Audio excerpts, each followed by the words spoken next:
Ngasi numidang wairam phongkiba kangla paudagi maru oiba pau khara khangasaraga miyamda khudo tamjake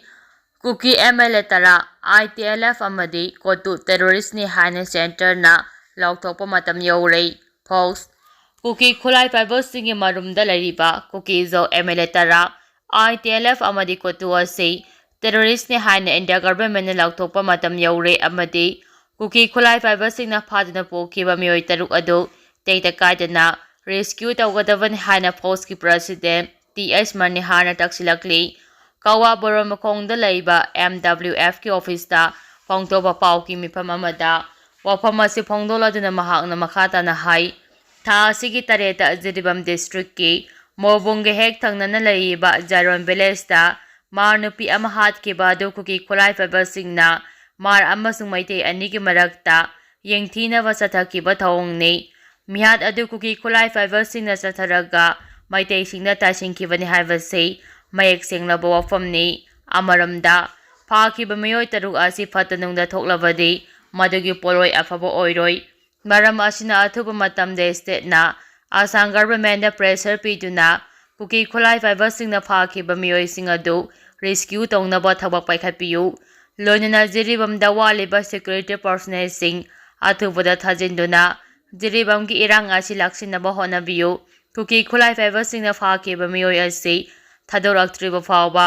hayengdagi school college singna tumina leptana mapugi mafamda thaujal nibiyu haiki makha tarakpa pauda Kuki militant nupi angang singbu phajinduna hostage taking gi thabak chathabikanu MMTU Kuki jo militant singna lanjadraba nupi angang singbu phajinduna hostage taking gi thabak chathabikanu Jiribamgi jakoradordagi phajinduna thamliba miyoi sing asibu thadoknaba honabada India lengana khudaktagi hakthengna mari leinaba punamaki mathakta khuthingjinduna thabok lakhalu luraba tamphamasi thengnabada mathau taribadi yumthamnaba state singa pau phongnaduna security ki thabok lakhalu micham nupi angang singmu phajinduna thamba haibasi war crime amasung international humanitarian law gi wangbadani karigumba lanjadraba nupi angang singa sibu namduna lan gi victim ohenduna khudongthiba nanghalabadi Masina malemgi miyamgi thamoida khwaidagi ningba kaiba thamoi sokpa thagdo ama oigani phajinuna thamliba nupi angang singa se khwaidagi lairaba pambai leitraba miyoi singna haina MMTU na press thadorapa zero amana haire zero aduna hai Kuki zo militant singna chamjaraba nupi angang amadi micham phajilaga hostage taking chathabagi thausilase India amadi Manipur lengangna adumak yengduna yasinnaduna leifam thokte Haukiba September kunga tareta Thaba district tagi army recruitment yawa sakhiba naha anibu Kuki militant singna fazilaba matungda October 3 da Kangpopida hostage taking thabak satharakhi hauzik phajinuna thamliba sajembi mama amadi sahi phadriba angangsing yauriba asigi yengbiraga miyoibagi minungsida makhoibu khudakta thadokpachina asuma thong oigani hairi Makha tarak poina kanglei paki meragi pau se dagi maru aba pau khara khangacharaga miyamda khudo tamjage jiri lambi da Kuki singna posai pusilakpa truck gari ani mai thakre driver phajinkhre National Highway 37 Imphal Jiribam lambi da ngasi ayupo mangaram taba matamda Jiribam dagi sana thaknaba polam haibadi alu amani telau puduna Imphal sanglakpa tata truck ani Kuki singna mai thadokre aduga gari driver phaduna pukre haide Pawasin hai malpuduna Imphal sanglapa truck gari ani asi Imphal tama lakpa lambi paringi leitampopi amadi New Kaifunda ani ki marakta laiba Kuki singna taba lanom village sathokibani Kuki khul Europa matamda Kuki khulai paiba Kuki militant singna gari ani asi nangmai chingdonda khamki aduga gari ani mai thakhiba gari registration number AS11 BC3577 asi None Bajaja laiba na Manipur Gobind kauba amagini haidi Gari asigi mamang thangbai engine ge saruksing mai thaduna mangankre gari asida aluna chingba puduna lakpani gari mapu oriba nan Manipuri Gobindagi phangba pawgi matung inade maki gari driver aduna Kuki militant singna mak phaduna pure haina mobile tarakhi masigi matungda mahake mobile phangkidre haidi mai thadokraba tata truck adugi registration number na MN05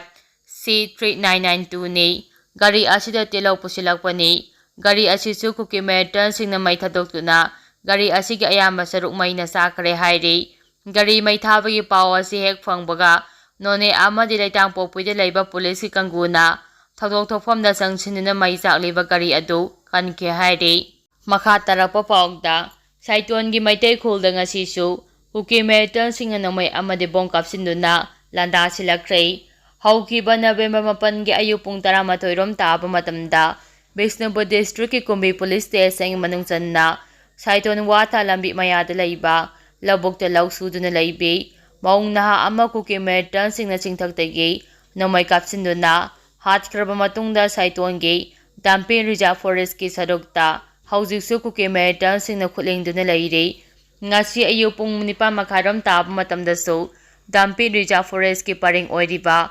Dokhom amadi Kangman chingthaktagi Saitongi maitai khul tamna Kuki militantsingna nomai ram kaya kapsinduna landa silakre hairi. Kuki militantsingna nomai kapsilakpa sida Saiton Watha lambi mayada leiba Maha Regimengi kanguna Kuki militantsingi maikai tamna LMG nomai fawba sijinaduna akamba mawngda khut hankhi. Adu fawbada Kuki militantsingi maikaidagi matat oina ngasi ayu pung 4:30 fawba nomai kaplakhi. Nomai kapsilakpa aduda khunjasing asu apan amata yaukhide hairi. Thaudo asigi matangda mafam aduda leiba khunja kharana paukse asida phongdorakpagi matung inade Kuki militantsingna nomai kapsilaktuna landarakpam oiriba Dampi Reserve Forest ki mafamdagini haina khanglabasu combing operation na chingba chathaduna takthoknaba amadi phaganabagi thabak ngasi phawba Manipur lengaki maikaidagi lokhatuna leiriba asi yamna pende. Masigi ona tainabada ngarang masing yamlaba Central Security Force na Saiton area da combing operation tawgani haina thomjilakhi. Maduda Saiton gi thongkhongda khunja nupi singthoktuna Central Force ki gari sing adu thattuna changhankide amadi combing operation tawhankhide. Khunjasingna phongdorakpagi matung inade Kuki militantsingna nomai kaplapam oidiba mafamda combing operation tawdraga khunjasingna leiriba Saitongi mafamda combing operation tawgani haibasi ona taina thabak tawbani. Thong asi khunjasingna yamna kanna yaningde Kuki militantsing kangkhatuna thambagi thawngni haina pendaba phongdokki. Loinana haujik Saitonda leiriba mafamsingde lawlokpagi thaba hawbada ngairi. Maduna Kuki militantsingna yamna toina nomai kapsinduna landarakpa asina maram oiraga miyamna poinugi lawlokpa ngamdana leire. Aduga Watha lambida leiriba lakolsingde lawlokpagi thaba hawnakhi. Hauji lawlokpa ngamdana leiriba Watha lambigi lakolda law pari 10 rom watana leire.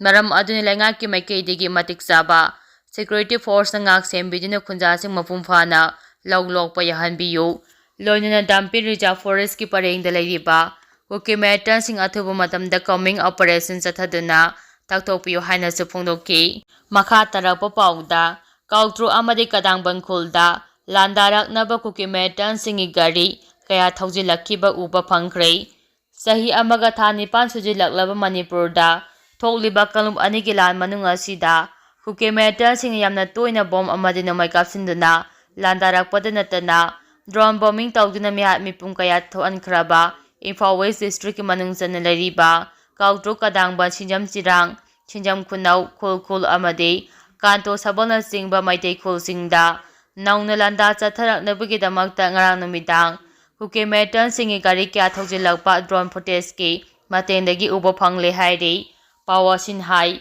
ngasi nongalamda pung 3:30 tabada Koutruk amadi kadangbandga thangnana Kangpokpi District ka manung chana leiriba Bethel Kuki khulda afaba makhalgi khulai paiba masing yamlaba Kuki militantsingna tongba gari kaya mathang thojilakpa uba phangki. Kuki militantsingna tongba gari sing adu Kharambai Phairomdagi Koutruk National Sport University Harautelgi mathak thangba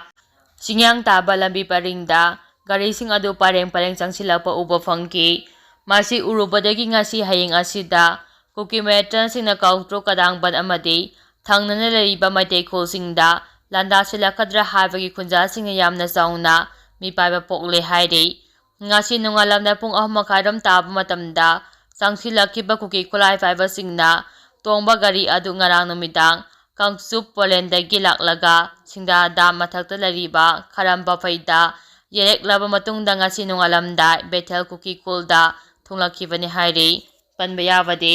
ꯍꯧꯈꯤꯕ October 11ꯒꯤ ꯑꯍꯤꯡꯗꯁꯨ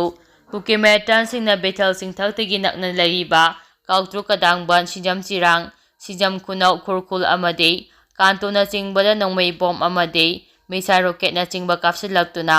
ꯑꯀꯟꯕ ꯃꯑꯣꯡꯗ ꯂꯥꯟꯗꯥꯁꯤꯜꯂꯛꯄ ꯂꯩꯈ꯭ꯔꯕꯅꯤ꯫ ꯀꯨꯀꯤ ꯃꯤꯂꯤꯇꯦꯟꯠꯁꯤꯡꯅ ꯃꯇꯝ ꯀꯌꯥꯒꯤ ꯃꯃꯥꯡꯗꯒꯤ ꯕꯪꯀꯔꯅꯆꯤꯡꯕ ꯁꯥꯗꯨꯅ ꯃꯈꯣꯏꯒꯤ ꯑꯆꯧꯕ camp ꯑꯃ ꯑꯣꯏꯗꯨꯅ ꯂꯩꯔꯤꯕ ꯕꯦꯊꯦꯜ ꯀꯨꯀꯤ ꯈꯨꯜꯗ ꯀꯣꯝꯕꯤꯡ ꯑꯣꯄꯔꯦꯁꯟ ꯆꯠꯊꯗꯨꯅ